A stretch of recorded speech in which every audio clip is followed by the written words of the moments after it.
Good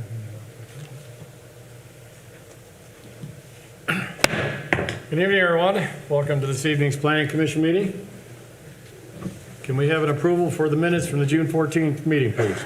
Mr. President, I've read the minutes. If there are no further questions or comments, I move to approve. So moved. Second. Seconded by Jim Gast. Any comments? Are we ready to approve the minutes? Can we have a vote? Those in favor? Aye. Opposed?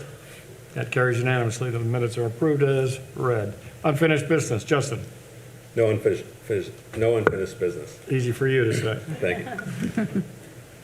Tonight, we're going to start with Lake Village Shopping Center replat preliminary and final at 3418 Lake City Highway. Justin, can you go ahead and give us the notes, please? Yeah, so the petitioner for the Lake Village Shopping Center replat is requesting to subdivide a 25.68 acre lot into 9 lots with an average lot size of 3 acres. The preliminary plat for this subdivision has been submitted and reviewed for its conformity to the subdivision control ordinance.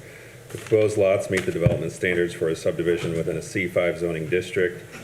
The frontage road, which bisects the property on the north end, and the access road that connects the frontage road to US 30 were maintained by the city through an easement agreement dating back to the late 90s. This plat now supersedes that easement agreement, converting the frontage road into the access road into a city right-of-way. One note, I do want to say this was entered as a preliminary and final, but due to a lack of ingress egress labeled on the plat for Lot 8, there should have been an easement labeled on this. We've taken that down to just requesting that it be approved for a preliminary plat, and then they will seek final approval once they add that note to the plat. So Noted, thank you. yeah, so today I would request that the Plan Commission grant preliminary approval for the Lake Village Shopping Center replat. Thank you, Justin. Before we open it to the public, any comments from the Plan Commission? Is there anyone in the audience who would like to speak on behalf of this petition? Yes, Chris McCrae with John Kimple Associates. Could you say that again, sir? I'm sorry. Chris McCrae with John Kimple Associates. Thank you. They're putting together a reciprocating agreement for access across the parking lot as well as around to the back of the building for deliveries. So that's, and I emailed a kind of a preliminary stating that. So that they haven't got all the agreements together as of yet. So we could go ahead with the preliminary though, correct? Justin? Yes, we can do that and say its condition, it would be to add that agreement onto the plat.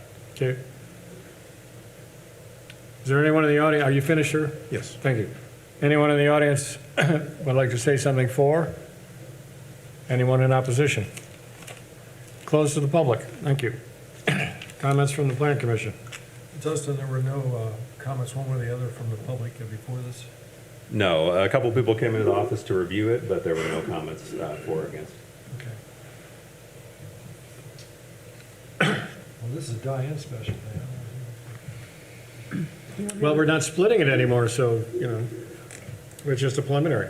Oh, we're not doing both? Nope. We just changed that. Okay, missed that. I'm sorry.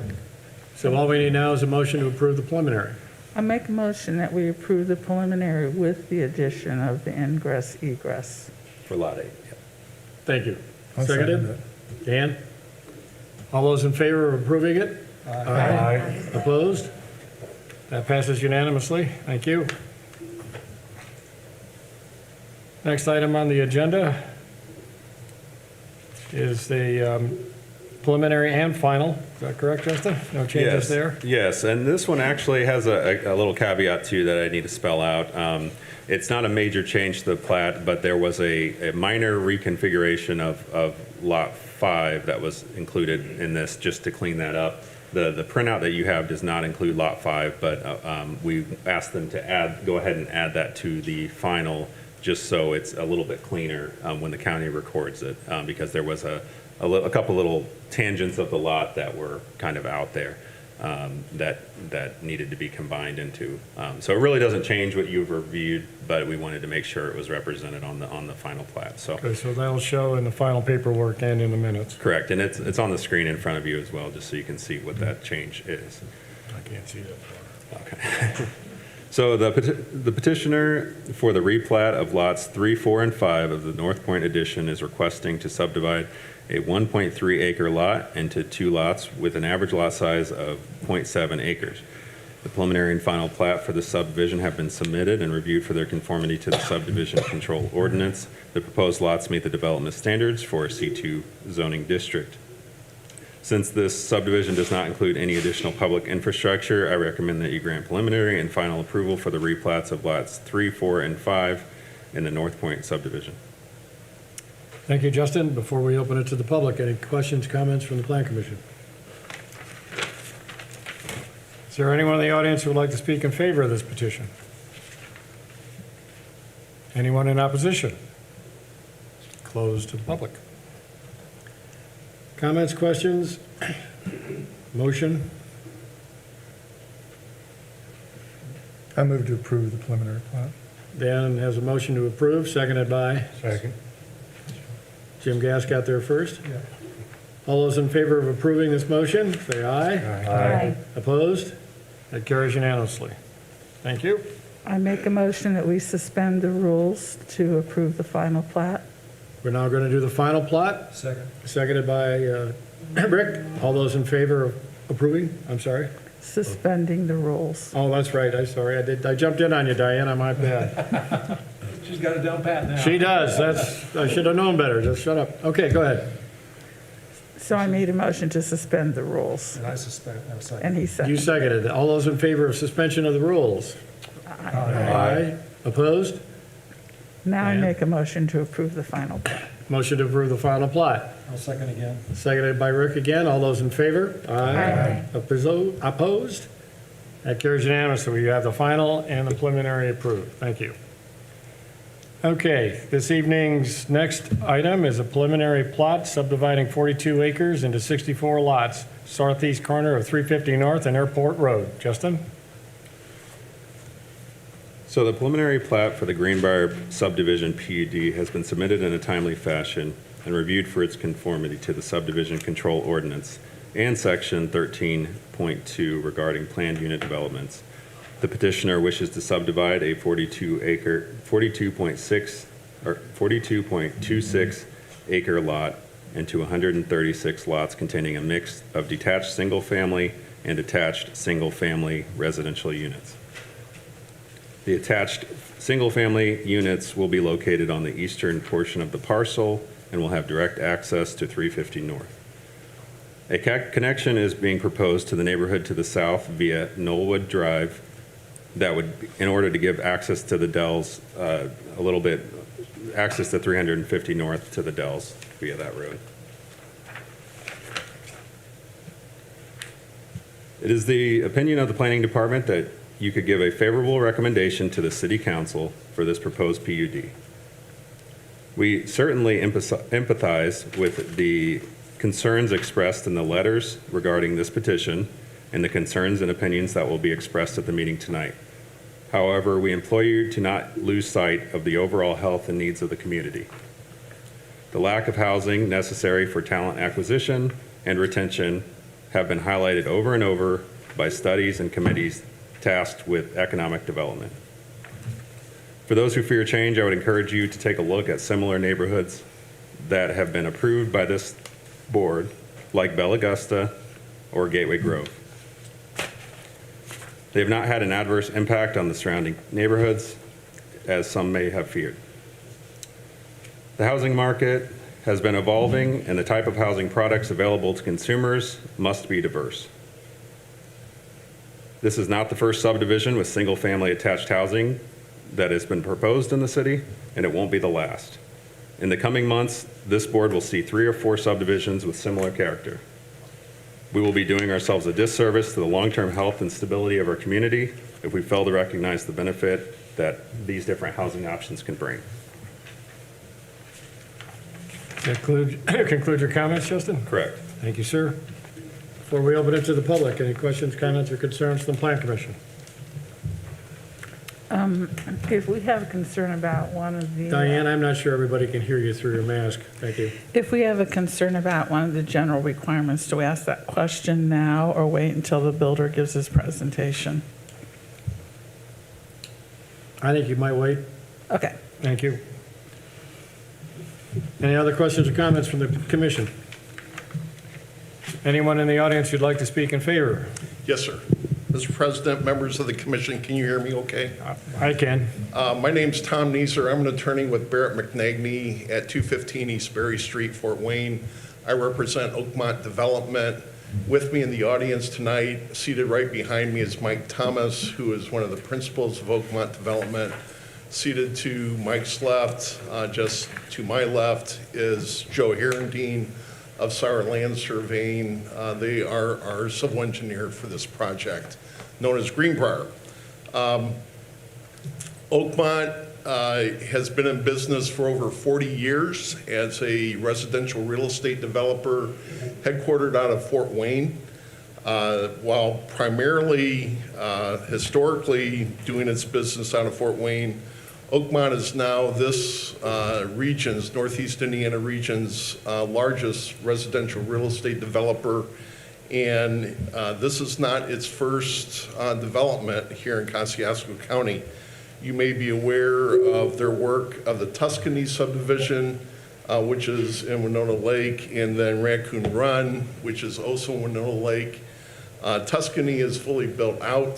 The home builder was primarily Majestic Homes out of Lafayette. Raccoon Run, those streets, if you go in there, those streets will be ready to be poured yet this week or next. And sales look very good for that. So we're not coming to Warsaw as an entirely newcomer, but very happy to be here, very happy to bring Greenbrier to you. Greenbrier is going to be sold in its entirety to a company called D.R. Horton.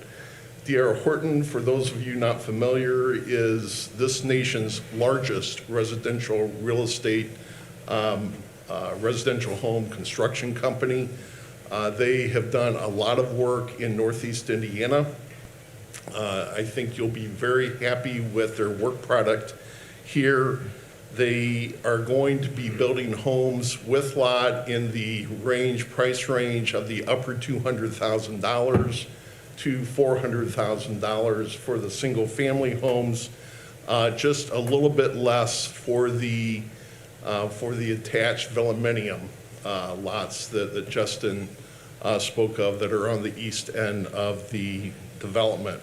A total of 136 lots. I won't restate the comment with respect to current conditions, with respect to this area specifically, need for additional housing, both in Kosciuszko County and in the city of Warsaw. We believe this proposal, the PUD proposal, fits well within the comprehensive plan for the city of Warsaw.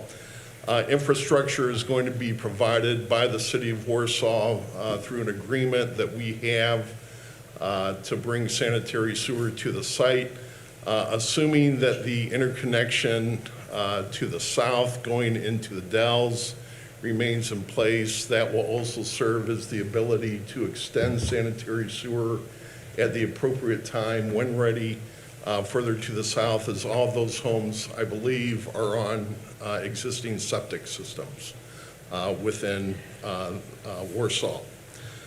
Development financing is going to be provided by Lake City Bank here locally. And there will be a lot of discussion, I think, regarding property values tonight. I'd like to pass out, if I could,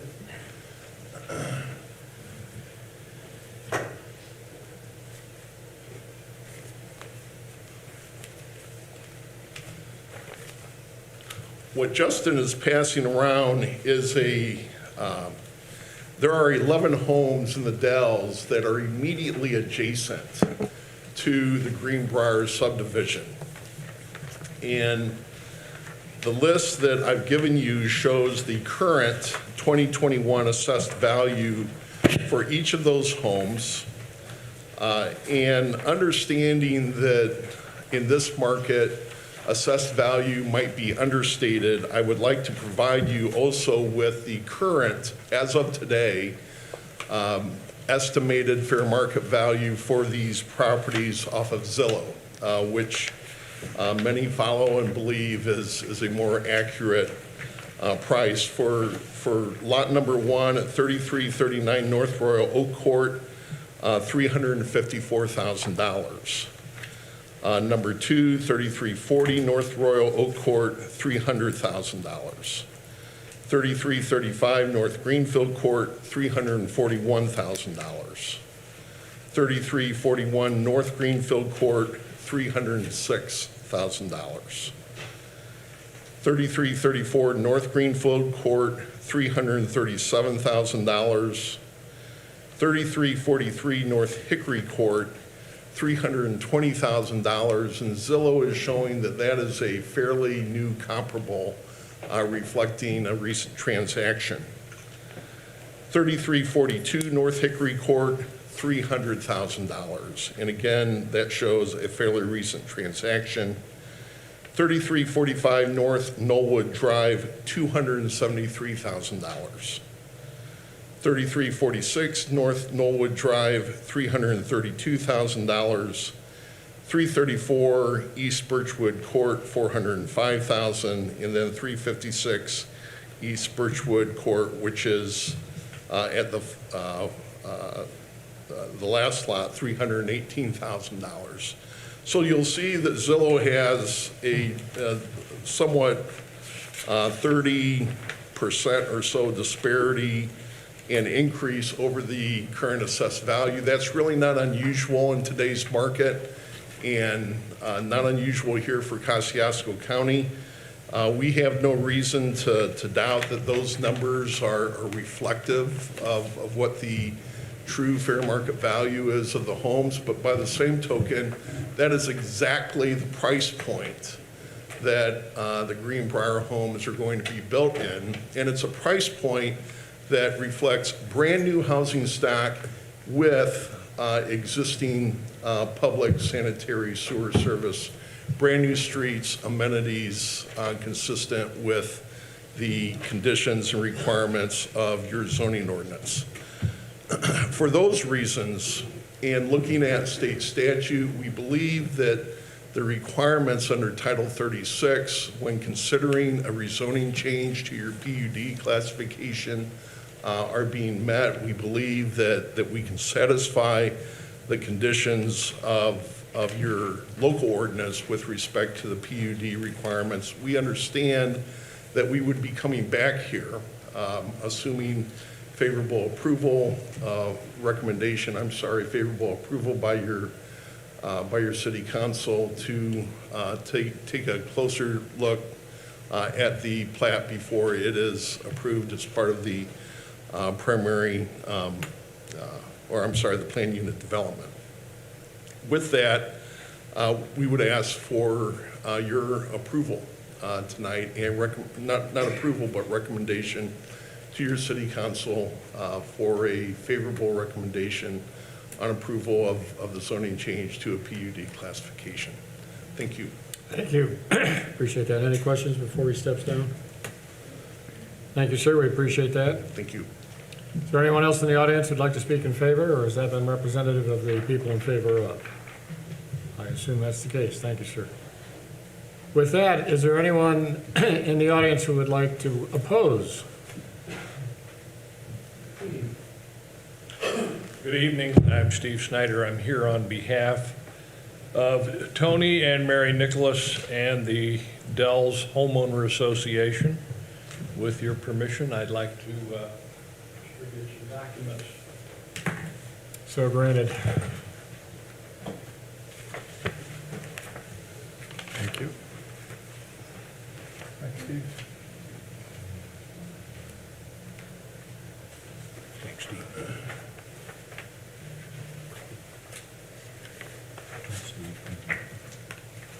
Thank you.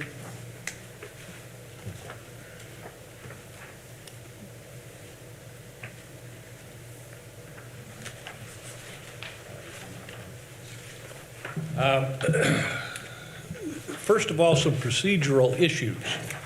The top document that I handed out is the notice to interested parties of tonight's hearing. And tonight's hearing is not on approval of a subdivision. It is a rezoning from the current zoning classification of single-family residential to a planned unit development district. And I question, looking at that notice, whether adequate notice has been given to the public. Certainly, there are people who understood in general what this hearing was about and are here, but there may have been a number of people who were misinformed by the notice and thought, oh, it's a subdivision, and they looked at the bottom paragraph of that notice, which states, quote, under Indiana law, any subdivision which meets the requirements of the local subdivision control ordinance must be approved, close quote. Well, okay, we have to assume, under those circumstances, that a developer would not submit a plat that didn't meet the requirements, so why do I even need to show up? Because it's a given. Well, that's not the case, because there isn't a given tonight. Tonight is for a recommendation from the commission to city council as to whether or not there should be a zone map amendment. And that's the only purpose for tonight. Now, planned unit development district request is a little unique compared to the typical zoning modification or map amendment that you would see changing something from C4 to I2, because there are two methods for submitting to a planned unit development district. One is to give very detailed, great detail about the proposed planned unit development use, and the other is to do it in very general terms. With what you've heard tonight, you have a plat and really nothing more. That means it's in very general terms, and you have to determine whether something similar to this, because it may not be identical by the time it gets finalized, but whether something similar to this meets those criteria that you're required to look at to determine whether there should be a zone map amendment. So, you know, if you think that small lots with reduced setbacks and attached single-family homes are appropriate in this area under the criteria you're saddled with by state statute, then you can say, okay, we can recommend this in general terms as a planned unit development district, a zone change. It's not approving a subdivision as the notice says. So that's the first issue. Procedurally, are we here tonight with proper notice to the public of what is actually being determined? Because I read it and I said, wait a minute, you can't do that. And I had to do some digging to find out what the hearing was really about, that it was in fact a zone map amendment to planned unit development district, which can be done under your ordinance. That's not a problem. I'm just suggesting that the public's entitled to reasonable notice.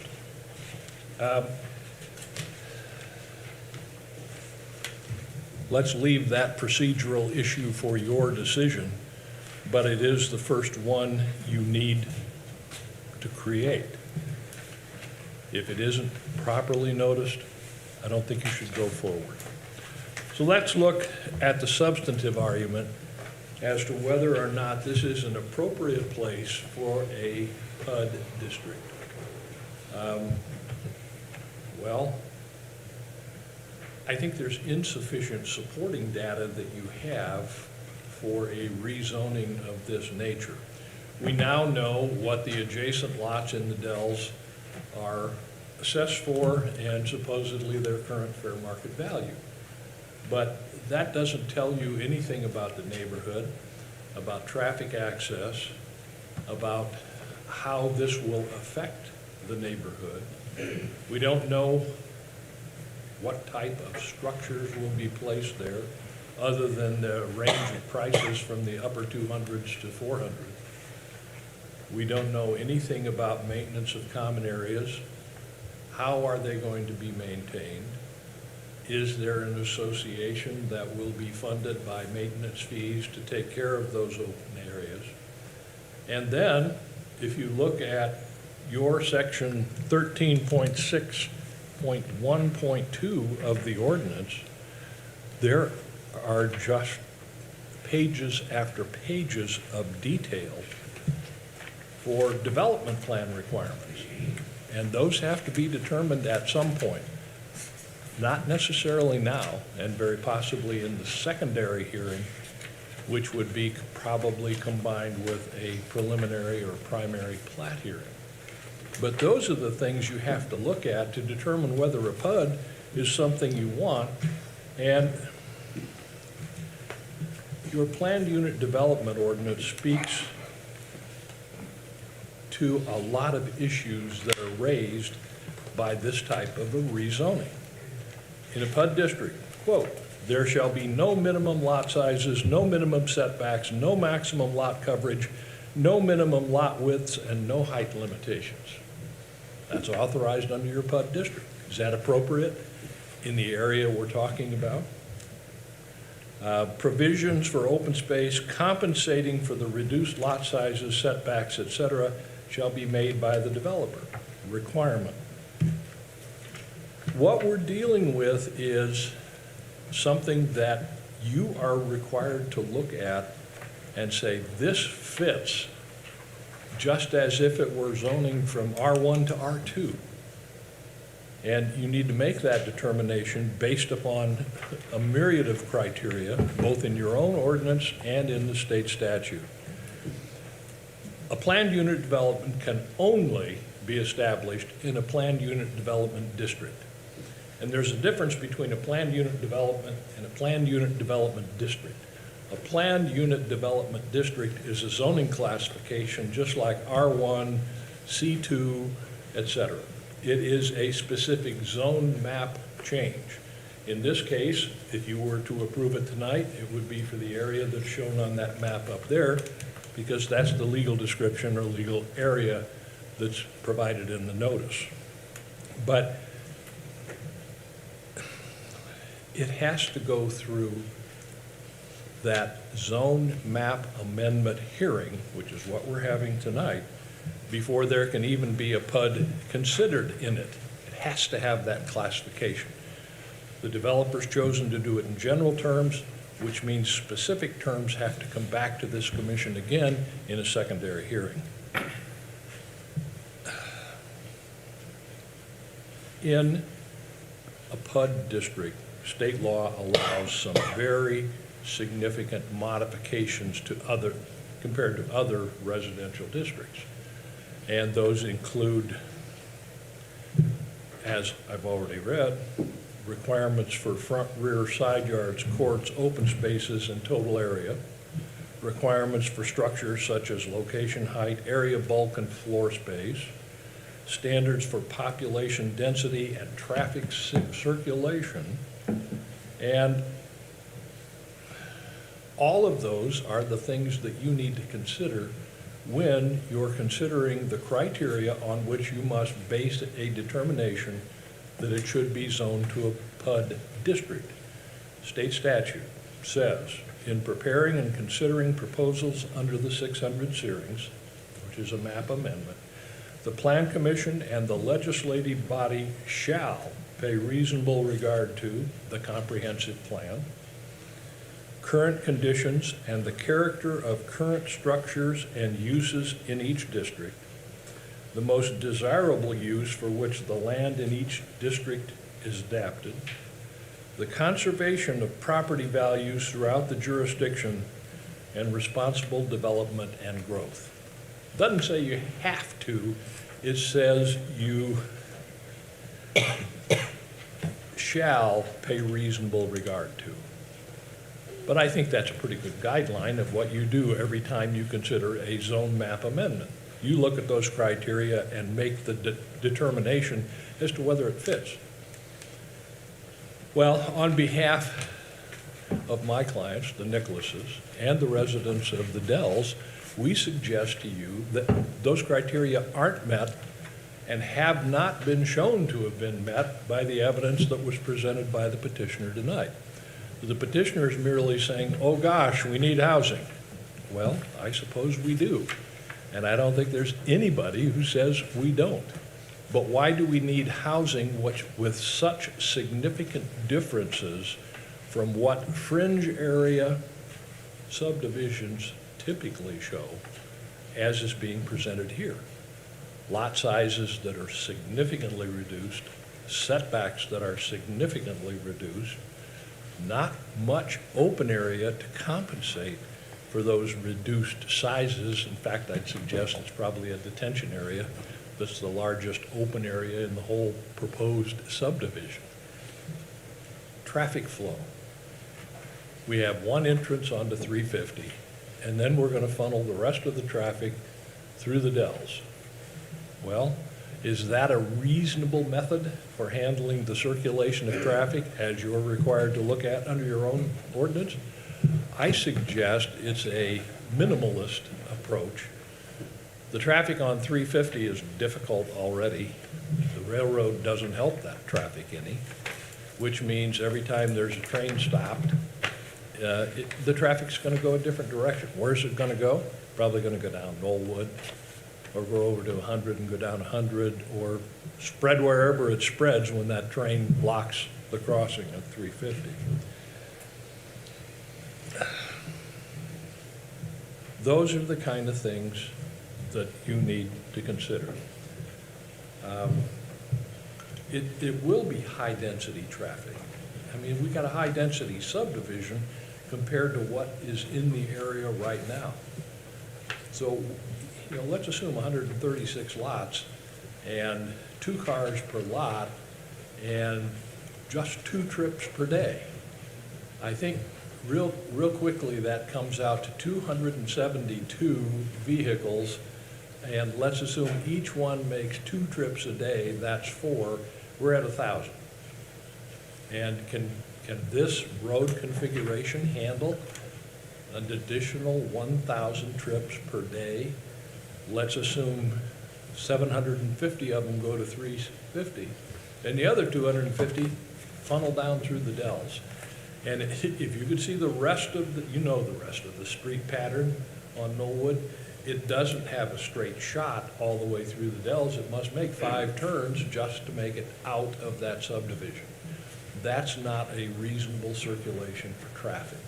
It's an unreasonable pattern. And it isn't compatible with what's out there. Another consideration that really has not even mentioned, and this goes back a long time. When the Dells was developed, there was a lot of noise about the fact that it was immediately adjacent to the airport.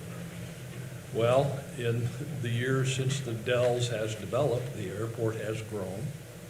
The airport is in the midst of a multi-million-dollar expansion to lengthen the runway and allow larger aircraft in.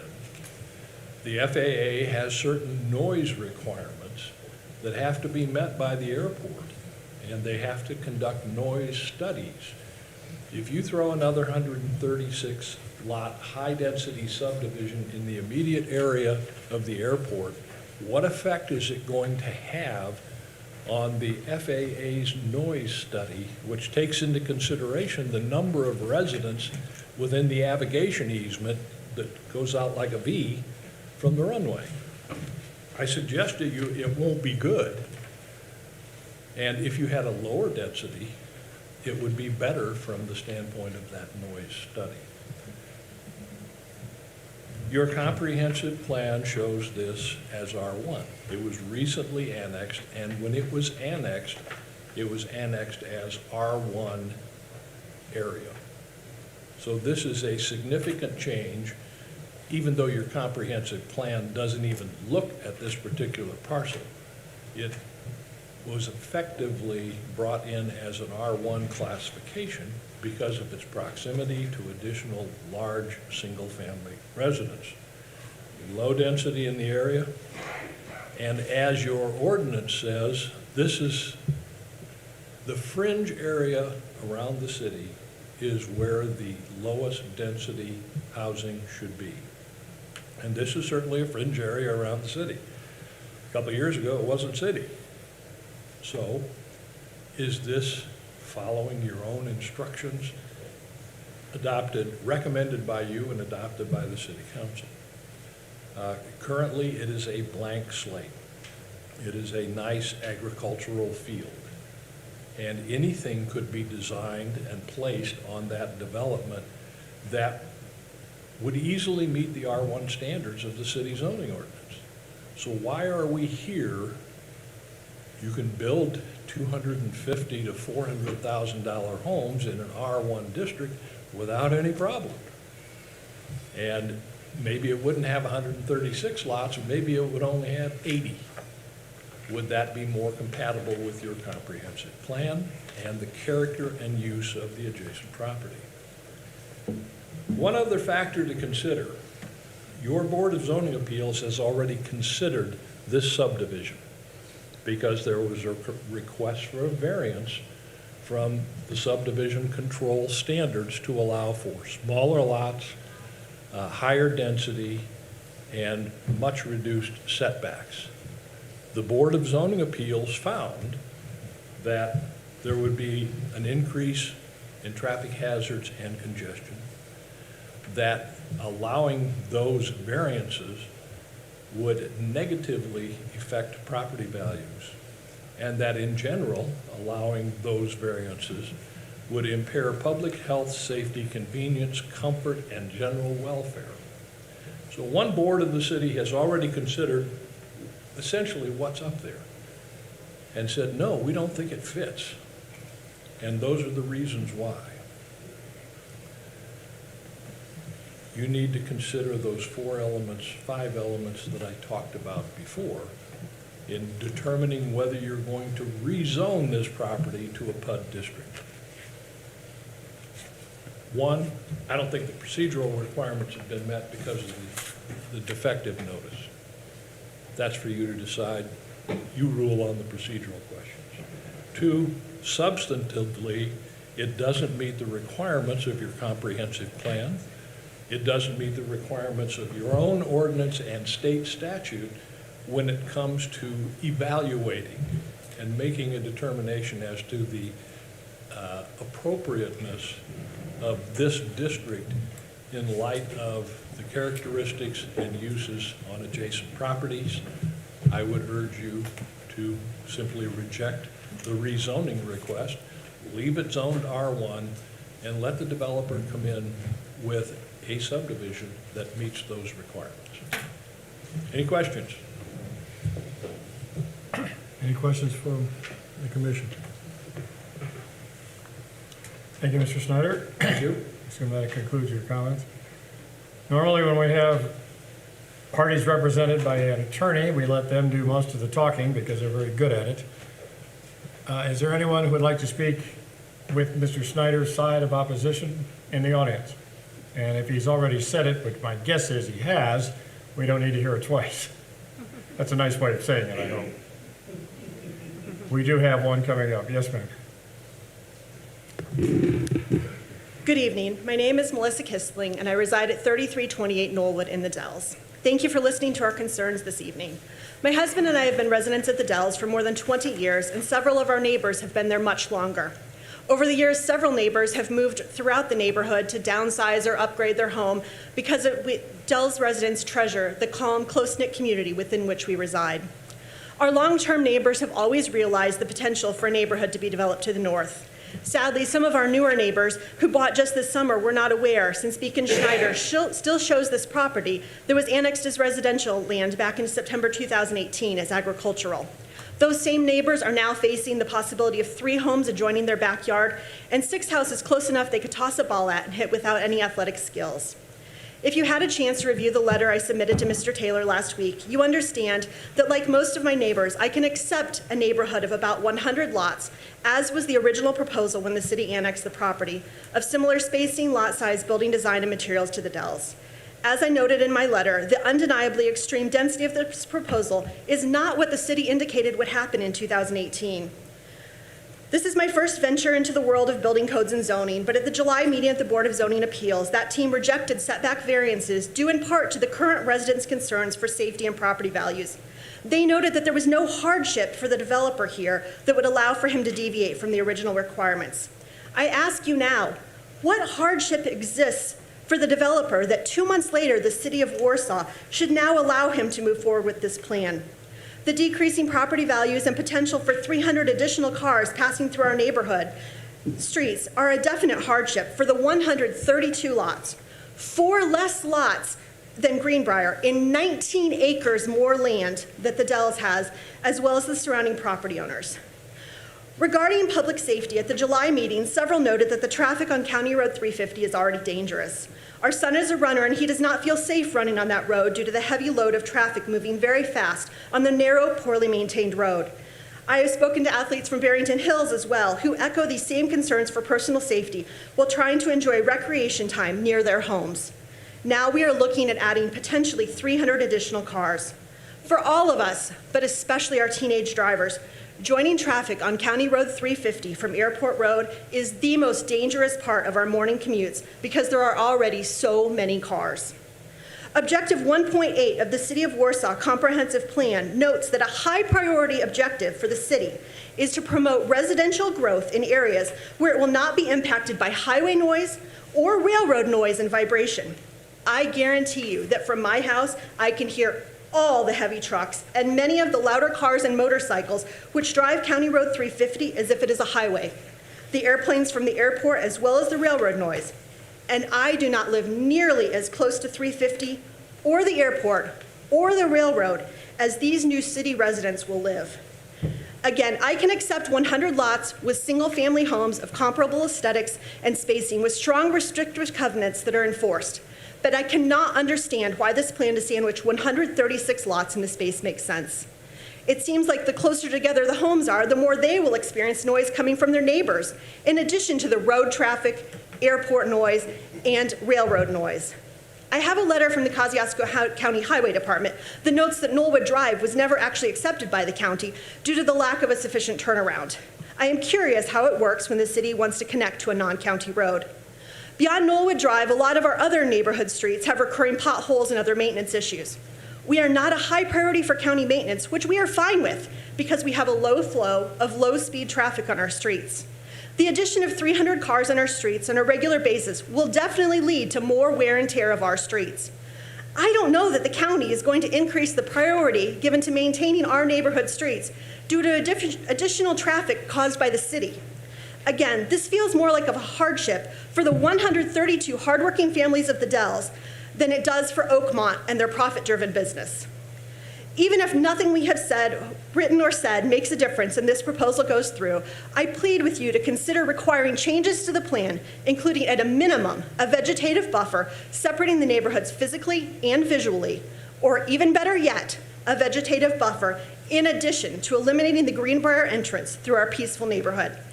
In closing, I urge you to help us to protect the value of our home like you would want others to protect the value of your property. Thank you. Thank you.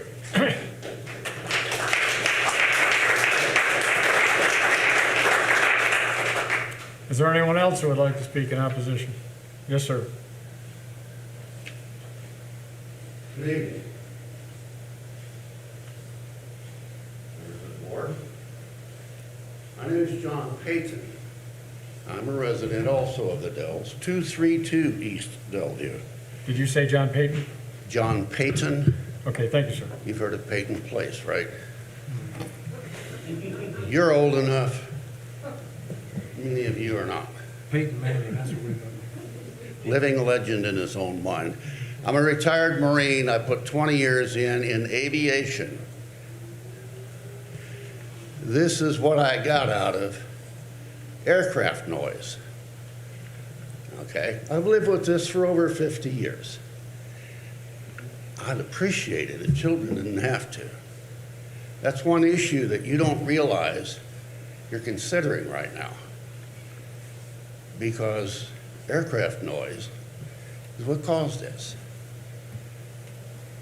Aircraft noise also If you'll bear with me, I'll read. I usually do extemporaneous, but when we're looking at a hit on my property values, and theirs as well, and I hold nothing against you, you're looking for a profit.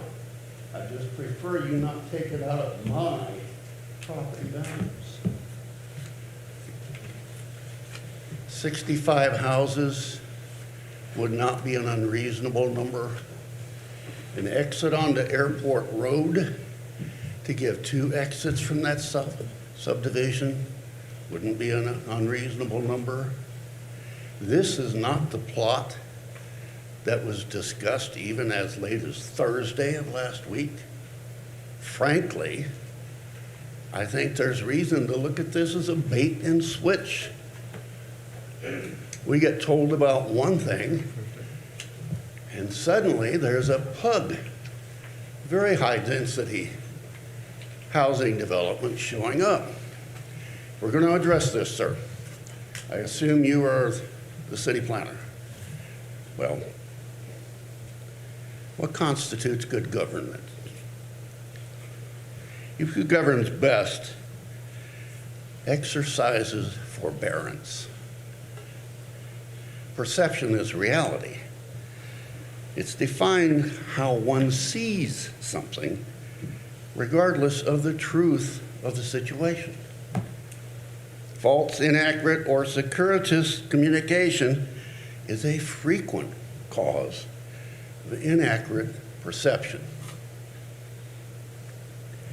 What I consider major characteristics, we've been emotional about this, please bear with me, of quality governance, responsiveness on the part of the government, encouraging participation, and being conscience-oriented, consensus-oriented as well. And thank you, because from what I've seen thus far this evening, you're fulfilling that quite well. And please bear with us, because I don't know about you, but from my experiences, some of the most heated debates result in the best decisions. We don't get everything we want. That's why we have government. That's why we have a multi-party system, so that there is not just one voice that speaks and all others must kowtow. We come to a consensus. Nobody gets everything they want. I would prefer that stay as a farm field, frankly. I sit and watch over 100 geese on the pond on my backyard every day. The adults are teaching their children how to swim and how to fly. And they are busy turning my grass into guano in the process, okay? That's a hatchery area for Canadian geese in that swampy area around us. And all the kids and all the parents come to the pond that we live on to learn to fly. This dumps all the street runoff into that pond. I can't possibly see how that's going to be conducive to the health of the wildlife. You must demonstrate integrity and follow the rule of law. Act ethically, with honesty and the utmost integrity. Be equitable and unprejudiced in your collaborations and in your decision making. And you, sir, have changed your story on us. We got one plan most of the first week, surprisingly, and suddenly this thing shows up. So I don't know which one we're talking about. Can I ask you what you're referring to? Sorry to interrupt. I don't mean to interrupt or cut you off, but I have no idea what you're talking about with the plan, different plan. Does anyone else know? Or, I mean, Yes. Can you show it to There me? was a plan where, do we still have copies? I'm sorry, sir, what? Okay, so it's the same plan, but it's being proposed under a different set of rules. No, well, it's not the same plan. That is not the same plat. I'm And sorry. I happen to have a copy Sir, of that other plat at my home, but I didn't realize I had to Well, bring it. what he's trying to say is, I think you referred to a meeting last Thursday that another plot or plat was represented, and we've changed our position, we being the city, because we're all part of it up here. That's what he was asking. When did that meeting take place? Was that last Thursday? I'm not sure. When did it take place? I don't know. I'm not I'm using a your resident. words, sir. You said it took place. I, sir, am a resident of the county, and I'm not privy to city council meetings. Okay? What he I'm was here as a- asking, as a sir, sub- what he was asking is when you referred to us changing the story, the city planner being us, when did that happen? And that's what To we're me, trying to find out. if I remember, What's that? I will ask when that happened. Okay. Okay, I'm Jan Golan, I'm the one for Lighting W Drive, and I am, repeat, Jan Golan. Thank you. And you were at that meeting? I'm sorry, Were you at the meeting? I was not at the last meeting, I met with Justin on Tuesday. Tuesday. and presented a printed, And this is a different plat. I had, there were two copies. One had 116 lots up to the, not including the double wide. The other one showed like 96 or 97 Lots? lots. Okay. You have the 116, one the additional. Yeah, there, John does have the 96. you might have gotten one with a red line around it that showed where the the single-family attached units would go. duplexes. Look at the 350, where it comes around blue. So was there a red line on that plan, Jan? Was there a red line on that plan, Jan? Okay. So That's I'm what not, you sent us, right? This red line, is that what you're talking about? yeah, he might be referring to that if that doesn't have all the Is that not lots. accurate or what? That would, the developer sent a marked up copy of that with a red line around the single family attached units. And we had them draw the lot lines in, so he might have got a previous iteration. I don't know if that's indeed what you have. My apologies if there's any confusion, but it's not been Well, my I- intention to deceive anybody. As it happens, you bring me to point 3, which is transparency. Okay, if you feel that way, that I can't change your mind on that. Well, But I'll let it's- you continue. It's back to perception, okay? You and I have never met. You may be, and I have no doubt you likely are, a very affable and honest person, okay? From my point of view right now, I'm coming here to talk about one plan, and I'm seeing something entirely new thrown up at the last minute. Now, this one is worse than the one I saw before. So back to perception. We call in, we're the county, you're the city, we're complaining about something you're up to, and suddenly it gets worse. Now put yourself in my shoes and ask yourself, could I not have the same attitude? Okay, that's all I'm asking is communications. The next thing is judgment. State Route 15, County Road 100E, and County Road 150 West are the 3 arteries out of this city going north. 15, being the major one, is subject to an extended period of closures coming up next year because the state's going to replace that bridge. Okay, so now where are you going to divert? You might divert off of 4 around onto 150 and take 15's traffic right by Madison School. Probably not the best idea. You are planning on extending the runway in the spring, so you're going to close 100E. So now what are your options?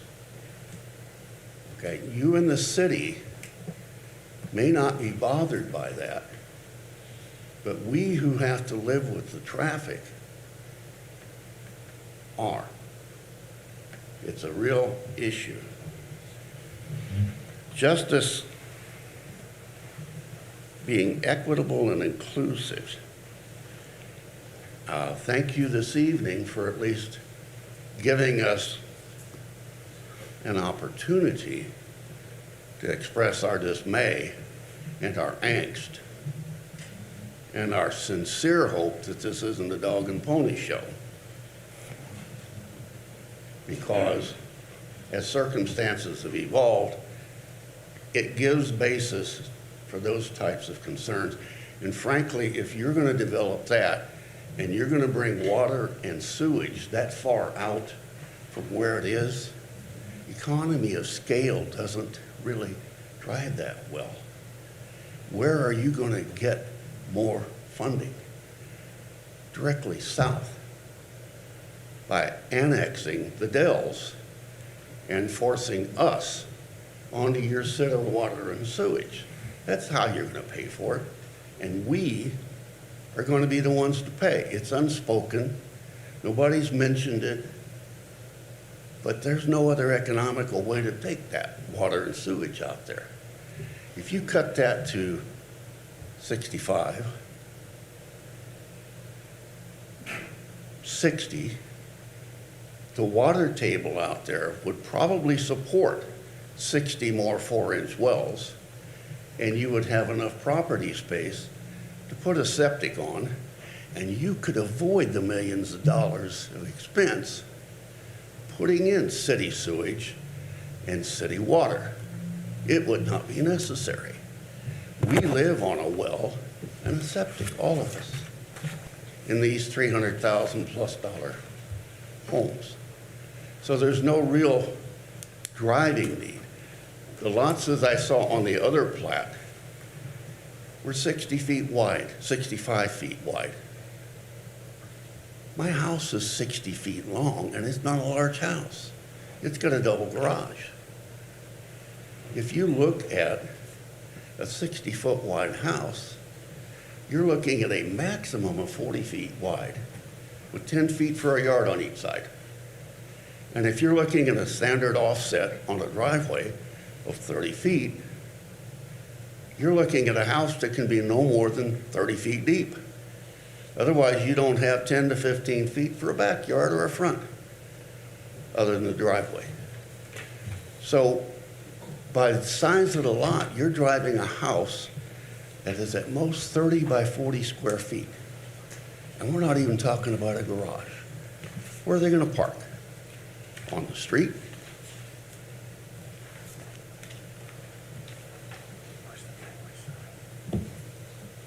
When you talk about property values, you can talk about anything. I'd like to know the footprint of the size homes they propose to charge $250,000 to $300,000 or more for. Because my home is 3,100 square feet now, and I'd be doing good to get 300 out of it.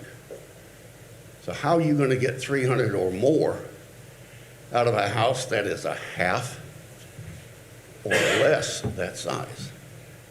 Call me a skeptic. Strategic vision. Obviously, you have Planning Commission, and that indicates that strategic interest. I try to look at your city map so that I could come up with some logical alternative for you to place this development. And what I find is really an interesting plat to your city.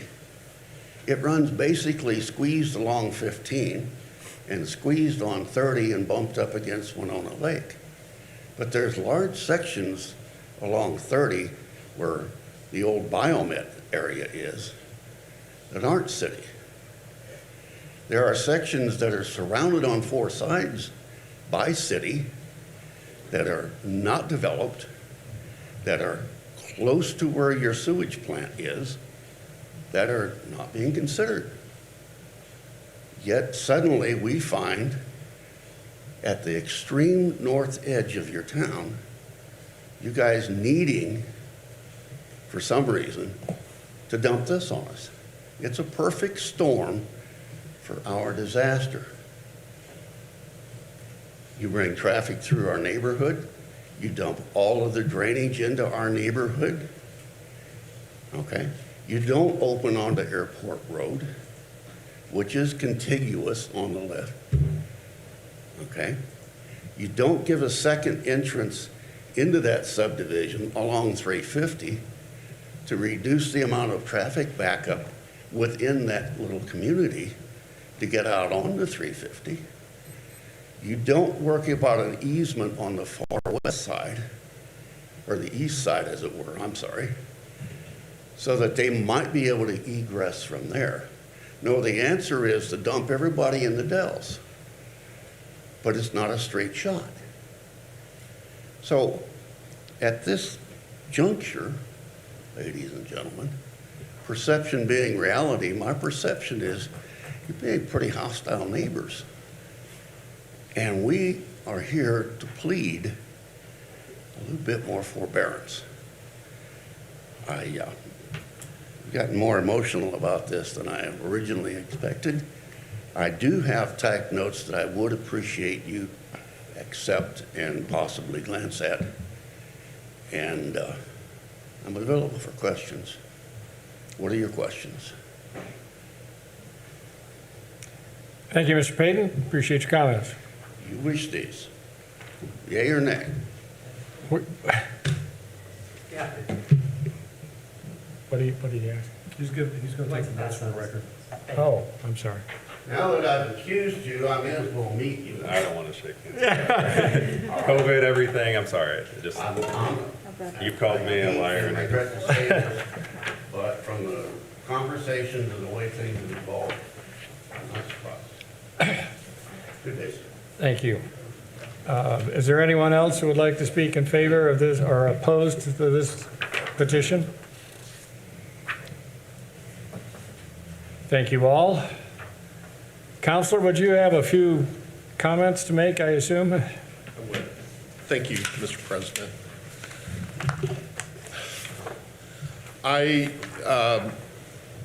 With a lot of deference to Mr. Snyder, to Steve, I will defer to your city attorney on the notice issue, the procedural issue. If that needs to be corrected, Oakmont believes that should be done now, not later. Well, I'm not going to speak for the city council, but I'm sure he'll make a comment. Sure. So, Mr. Snyder and I do not disagree about the 5 statutory criteria. I touched on those during the presentation. Let me touch on some of those again as Steve brought those up. Your comprehensive plan does in fact talk about diversity of housing stock, housing style, housing product within your community. The beauty of a plan unit development is that it affords the development, the neighborhood that will spring forth to do exactly that. And here we're going to have traditional single-family residential housing together with zero lot line villaminium development, owner occupied.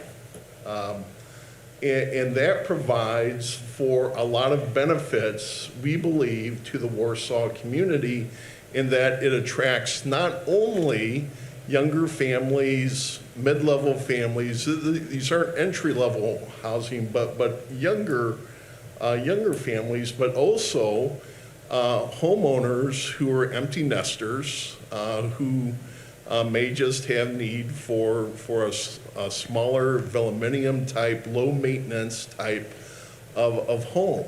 That we have found today, that type of combination is extremely effective, extremely marketable, and highly desired within the communities in which Oakmont works, and we believe highly desired within the Warsaw community. There are significant differences. We agree. I agree with Steve.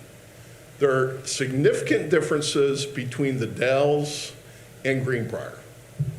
And it can be summed up in 2 words: sanitary sewer. The Dells doesn't have it, Greenbrier will. And because of that, the lots are going to be smaller. We don't you're not going to see estate-sized lots like this that are compatible for septic system treatment by Oakmont. Oakmont is not a septic system developer. We don't believe in it. Environmentally, we understand it. We understand why it's needed in communities throughout Northeast Indiana, but we also understand that the long-term future is to eliminate septic discharge from an environmental standpoint, which again, if we're paying attention to the planned unit development ordinance of the city of Warsaw, that is an important feature. We don't believe we're going to draw any objections from the city of Warsaw Airport with respect to the noise study that was mentioned. A lot of discussion about traffic. We're showing a connection to Knollwood Lane, I believe. Knollwood Drive, I'm sorry, thank you. Because in the Dells, Knollwood is stubbed into the Williams property. And quite frankly, and for the record, it's not our, we really don't have a beef in that discussion.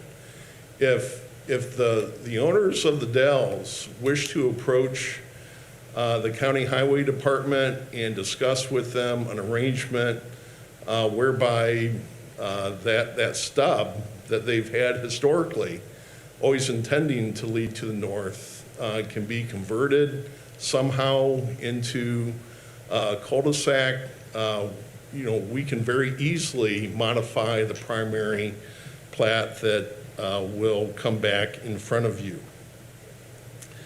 The storm drainage heads north. It does not head into the Dells. With respect to Mr. Payton's comments, he and I agree on one really important point. He said on the record that we don't get everything we want. And he's right. He's absolutely right. That's the beauty of a planned unit development.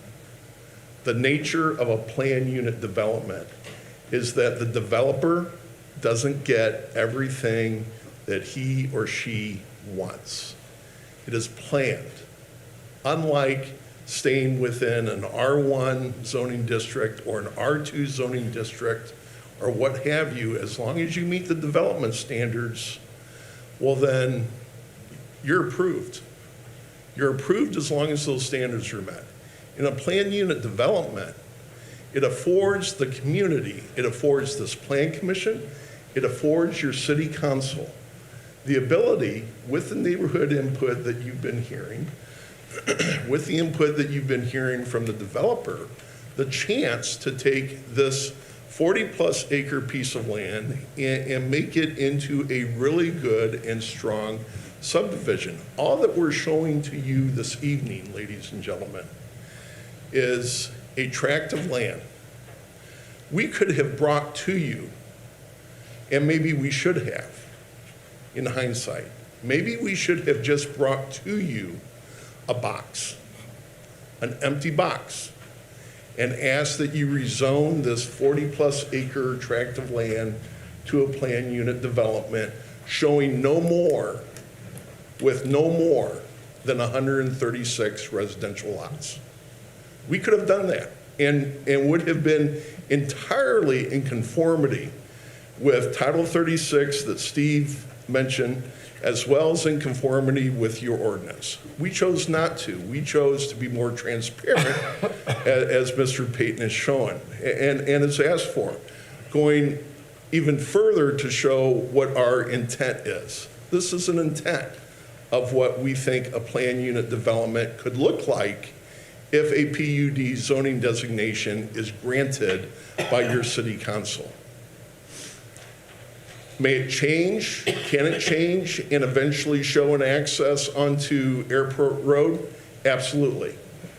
Can it change and show slightly fewer lots in the Velominium section, or, be reconfigured to account for certain development issues that your planning staff asks us to take into consideration, or that your city council thinks is important? Absolutely. That's the benefit of a plan unit development. That's why the BZA got it right. That's why the BZA said there is no hardship. Come to your plan commission.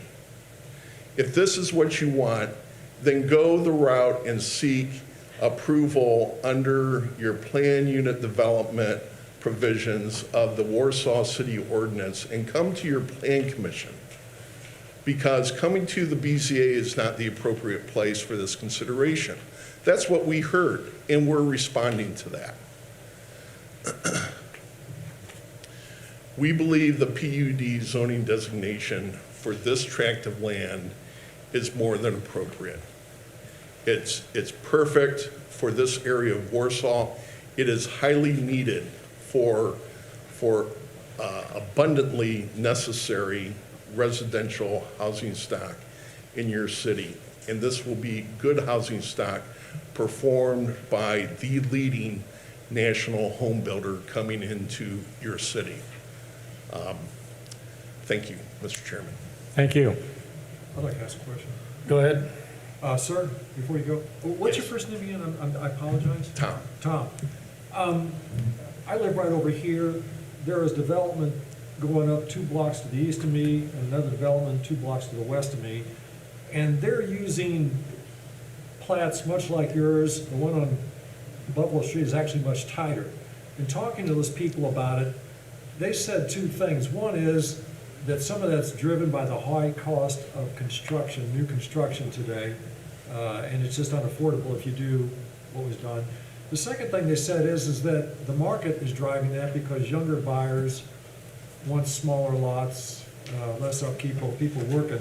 Do you agree or disagree with that? Well, it's Mr. Keevan. Do I pronounce that? That's fine, yeah, that's great. Well, That's better than most call me, that's. well, okay. Well, let me know what the right way is. No, Rick, Ms. Keevan, Okay. that's fine. There's certainly an elevated cost of home building today. Yeah. And, that goes back to Mr. Payton's point earlier about how much it cost his home and in the Dells. Well, it costs a lot more to build a home. The good news today is that the homes being built today are much more energy efficient. The building materials are generally better. Not generally, they are better, because the Indiana Housing Quality Assurance Standards that this community subscribes to through your building department requires a better level of housing stock that goes in. That's part of it. Also part of it is just not younger folks, and I might be in between what's young and nearing retirement, but Careful now. I think more and more, I own a lot very, very similar to the Dells. It's on sanitary sewer. I'm not sure I really enjoy cutting the grass as much as I used to when I was 10 years younger. And the Velominiums are falling into that category of individuals looking for more of a maintenance-free lifestyle. We're probably getting into the marketing of this thing, which is way outside of our Yeah, jurisdiction. and I'm sorry, but I think but- that's, No, I understand his question, but yeah. People are raising the issue about the Value of- suitability yeah. of this for this, and I think it goes to the question of, is this suitable Yeah. under the circumstances? And I guess I would argue it is, because Yeah, I think the answer was yes. All right, thank you, sir. thank you. Okay, with that, we'll conclude the public comments for this evening. There's no public comments after that, what was just said, because I have a couple things to say. I asked if anybody else had anything to say that was in favor of, and nobody, or in opposition, nobody came up, so I let council have a few moments to counter what was said. he wants to rebuttal of the rebuttal. We can't rebuttal the rebuttal. I'm sorry, what I want to make clear is, again, this is a preliminary plot, and I think city council probably is going to help this along. Well, so my thoughts are this. We've heard a lot tonight, and one thing I know is clear from everybody involved in the city is there is every desire to be transparent, every desire to give everybody the opportunity to be heard. I do have concerns about the notice that was sent out specifically. I think in 3674604, Part 3C, it does require that if there's a proposal under Chapter 608, and I think this is 608, a description of the proposed change in the zoning map, and I don't see that in our notice. I have concerns that doesn't say that there's a proposal to change it from an R1 to a PUD. It does clearly say to rezone the acreage to the number of lots, but I think this board, and my advice would be in the interest of caution and full disclosure, and I don't want to see Mr. Thomas or his company move forward and have there be a technicality at a later time if it is one, but my caution to this board would be, I think that there should be a new notice sent out that specifically states that the request of this petition is to change it from an R1 to a PUD district. I think that's what the zoning notice would require. And so that's the advice I would give to this board. And that's even at this stage of a preliminary, you're making that comment. Well, it specifically says before the Plan Commission can certify a proposal to a legislative body, it must give notice under this. And so that's my concern. And there's no desire by anybody here to not give everybody an opportunity. And I know that's not the developer's plan, that's not the city planner's plan, that's not this board's plan. It's a big event if it goes through or if it doesn't go through. And my advice would be to cross all of our T's and dot our I's. And so as that, I would recommend that a notice be sent out that included that this is going to be So changed. we would table this, do a new notice. And allow for another public hearing so that, and that's allowed under the statute, that additional hearings can be held. And that would eliminate, I think, anybody who's at this point not clear about what was going on, to be able to stand up and accuse anybody of No, I don't think changing that was. anything or hiding Yeah, anything. we're not hiding anything, that's for sure. That's my recommendation. All right, thank you, Scott. Any other comments? Scott? That's all I have. Okay, thank you. Is there any comments from the Plan Commission?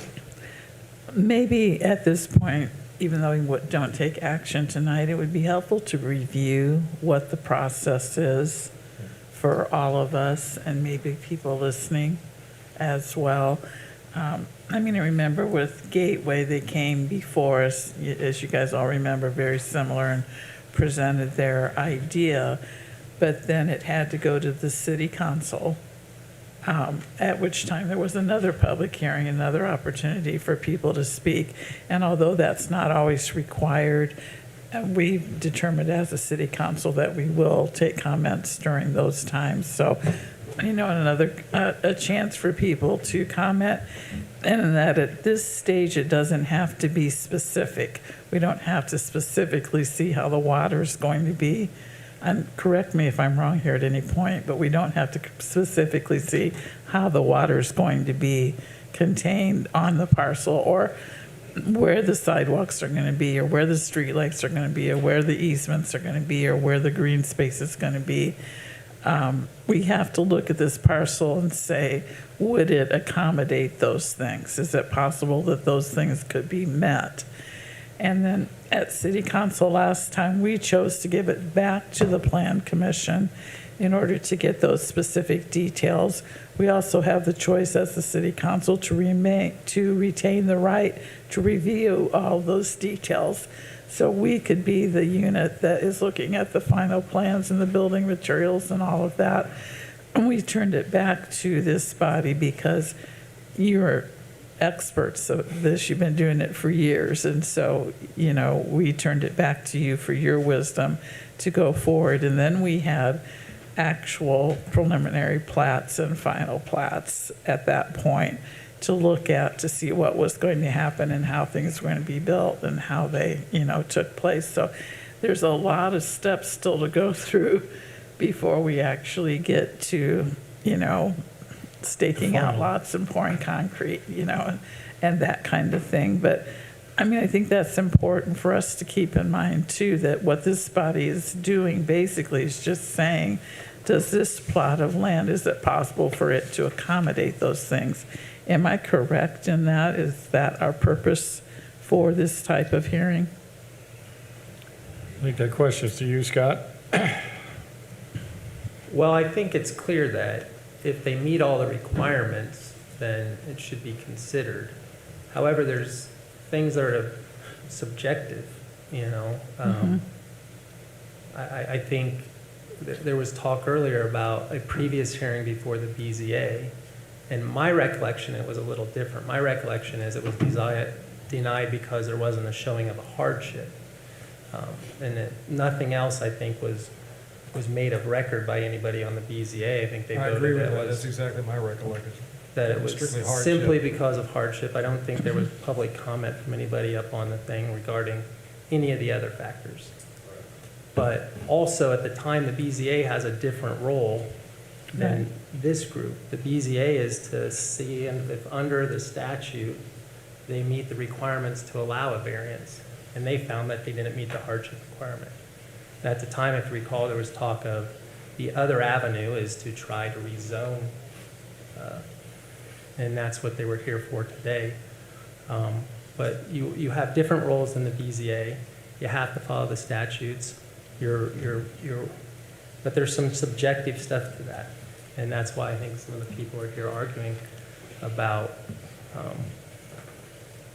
whether you think it's appropriate or not appropriate and meets the criteria of having a planned unit development. And simply put, we're either going to recommend it go forward to the city council or not, correct? Absolutely. Okay. Whether And- you and- they've tasked you, and so has this state legislature, of having this group, Yeah, the plan commission, to Right. help plan what goes on in our community. And they come before you and tell you whether they have this plan, and you help decide whether it's a good plan or not a good plan for that area. And so I think lots of stuff is to be considered. I think everything's mostly fair game, but I just wanted to point out that I don't think the BZA has anything to do with the decision here, because it's just a different standard. okay.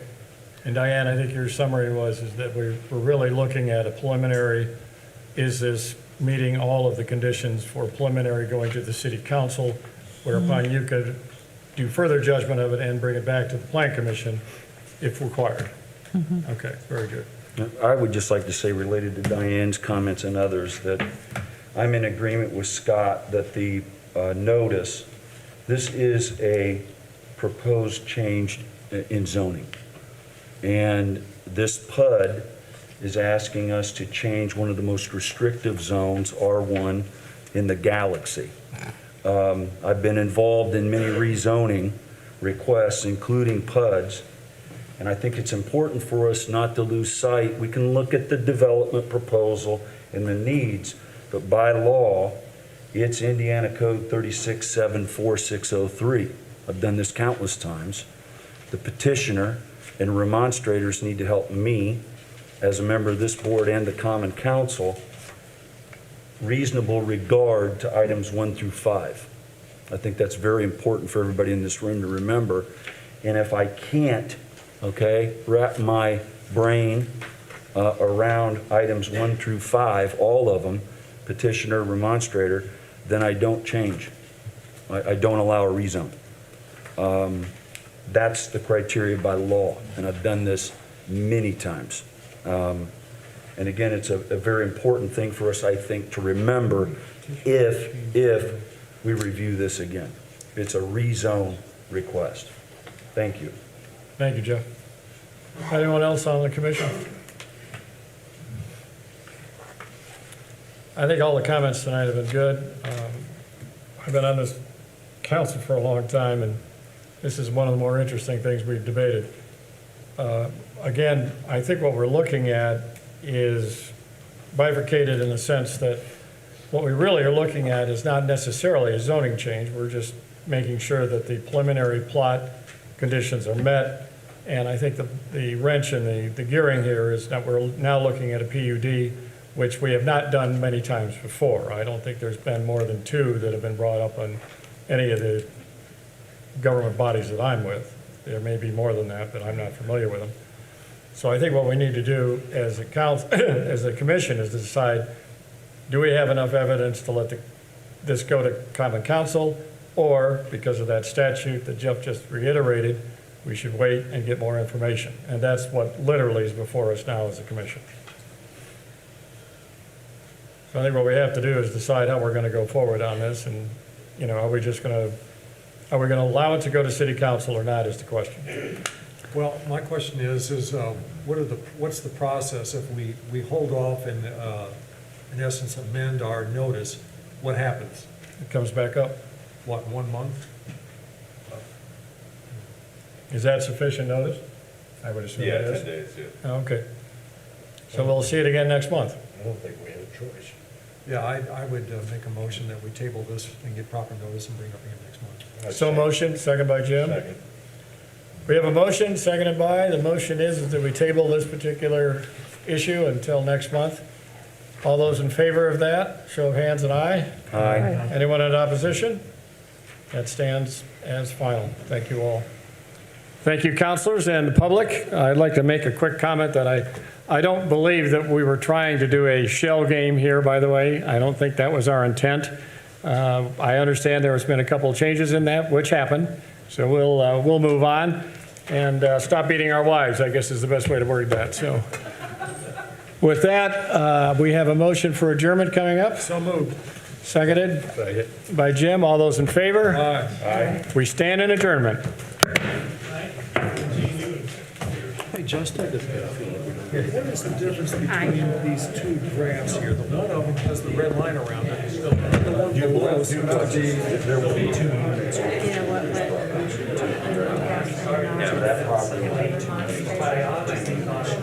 So if you look at the bottom, they put those in there. So that was the first drawing that the developer submitted. So I asked. No, the little one is not